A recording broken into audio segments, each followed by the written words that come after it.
مدن فرماجو أفرتي سنة حسن شيخ حكومتي سجوكتي وحصومالي كالنت أفراد كجشي دلالك أقوم ماسوق بدن أفريقيا وسيد الدنيا أرمها الصومالي الدنيا شاكتها مدحوين حسن شيخ ودوني إنه مركز الصوم لابتنا وحكودو ذي إنه كبع عجارن تدك حاجها وقليل فرماجو هذه حاجة بحير ماس runtii waxyaabaha runtii shacabku ay kaga sii jeesteen dawladda waxa kamid ah musuqmaasuq mudana farmaajo murashaxiin badan baa u tartamaya xilligan madaxtinimada Soomaaliya maxaad kaga duwan tahay kuwaas waa su'aal fiican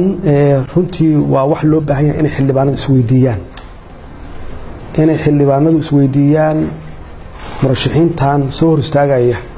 oo qof walba program la imaanayo maxay ku kala duwan yihiin aniga waa la soo tijaabiyay intii aan joogayna waxaan cadeeyay oo aan base ka dhigtay ama asaas aan ka dhigtay saddex arrimood Soomaaliland iyo Soomaaliya intii xukuumaddan joogtay wada hadal la dhexmaray dhammaan wada hadalladaasi way fashilmeen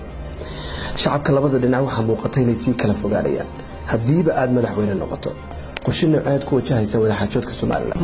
waxyaabaha dawladdan ay ku fashilantay oo loo baahan yahay in isbeddelka ku yimaado kowka ah horta waa dib u heshiisiin waana waxyaabaha aad looga gaabiyay dalkan burbur muddo dheer ku jiray dadkii waa kala aamin baxeen qabiilal loo dagaalay dawladnimaduna runtii waxa ugu horeeya hadda Soomaaliya xaalad ay ku jirto in laga bilaabo dadka in la soo jiido oo la walaaleeyo mudane farmaajo aad baad u mahadsantahay Nairobi baa muddooyinka u dambeeyay saldhigoo ah siyaasadda waxa la sheegay inta halkaas ku sugnaydna kulanteen mas'uuliyiin gudoomiyaha baarlamaanka Soomaaliland Cabdiraxmaan Cirre horkacayo oo ka wada hadasheen arrimo la xiriira midnimada Soomaaliya mudane farmaajo waftiga Cabdiraxmaan Cirre markaa Nairobi ku kulanteen waxa kale ka wada hadasheen waa dad Soomaaliyeed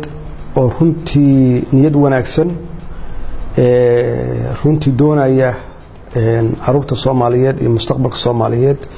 inuu la mid noqdo dadka horumaray taasna waxay ku imaanaysaa midnimo aniguna waxaan u sheegay Soomaaliya hadii la rabo caruurteena inay caruuraha adduunka ah ay la tartamaan ama ay la mid noqdaan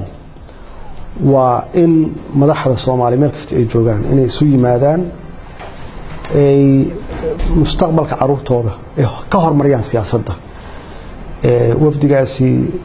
si briefly ah yaan u kulanay runtii de waxay sugayaan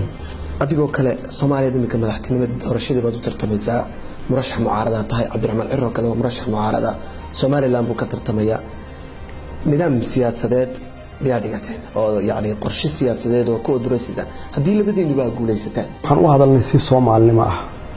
si walaalnimo ah yaan u hadalnay taabudeeda miyaan la oran karin ololahaaga qayb ka ahayd in Cabdiraxmaan Cirre iyo waftigiisa xirsiye buubaaya kala rasho in midnimada mar kale soo laabato haddee runtii dareenkaas waa wada qabnaa waa tahay mudane maxamed cabdullaahi farmaajo bal waxaad nooga warbixisaa xiriirka adiga beesha caalamka xilligan idinka dhexeeya runtii beesha caalamku Soomaaliya muddo dheer yay kaalmo